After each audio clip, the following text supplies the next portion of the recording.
One day, Edward was in the shed where he lived with the other engines. They were all bigger than Edward and boasted about it. "The driver won't choose you again," said Gordon. "He wants strong engines like us." But the driver and fireman felt sorry for Edward.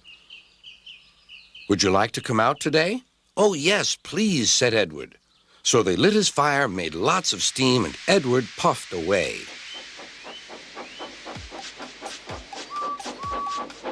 The other engines were very cross at being left behind.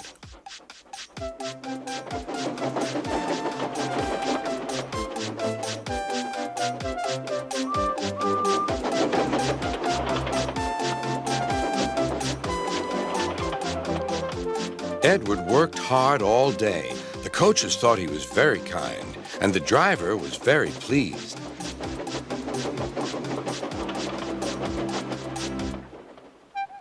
"I'm going out again tomorrow," Edward told the other engines that night.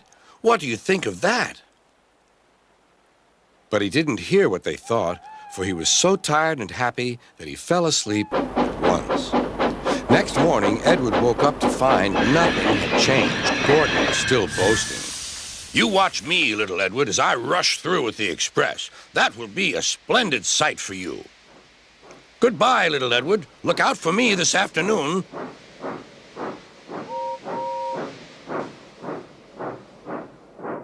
Edward went off to do some shunting.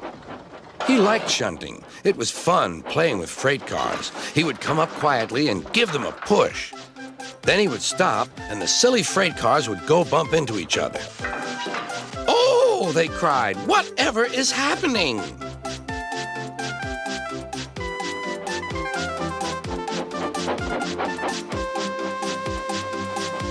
Edward played till there were no more freight cars.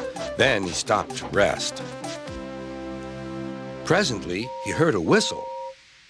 Gordon was cross. Instead of nice shining coaches, he was pulling a dirty freight train. "A freight train, a freight train, a freight train," he grumbled. "The shame of it, the shame of it, oh, the shame of it." Edward laughed and went to find some more freight cars. Then there was trouble. "Gordon can't get up the hill," the porter called to Edward's driver. "Will you take Edward and push him, please?"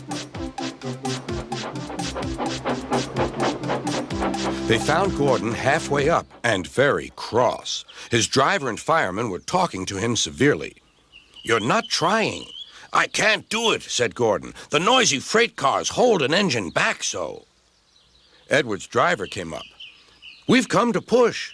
"No use at all," said Gordon. "You wait and see," replied Edward's driver.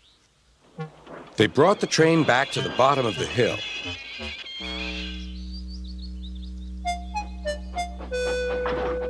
"I'm ready," said Edward. "No good," grumbled Gordon. They pulled and pushed as hard as they could.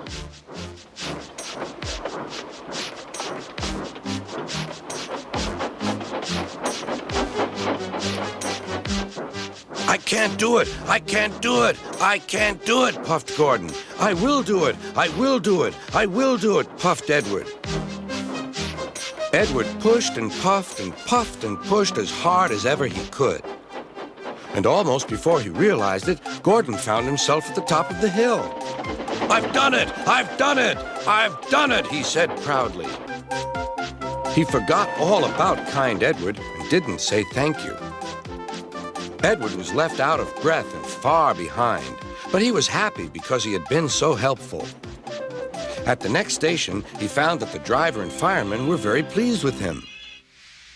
The fireman gave him a nice long drink, and the driver said, "I'll get out my paint tomorrow and give you a beautiful coat of blue with red stripes. Then you'll be the smartest engine in the shed."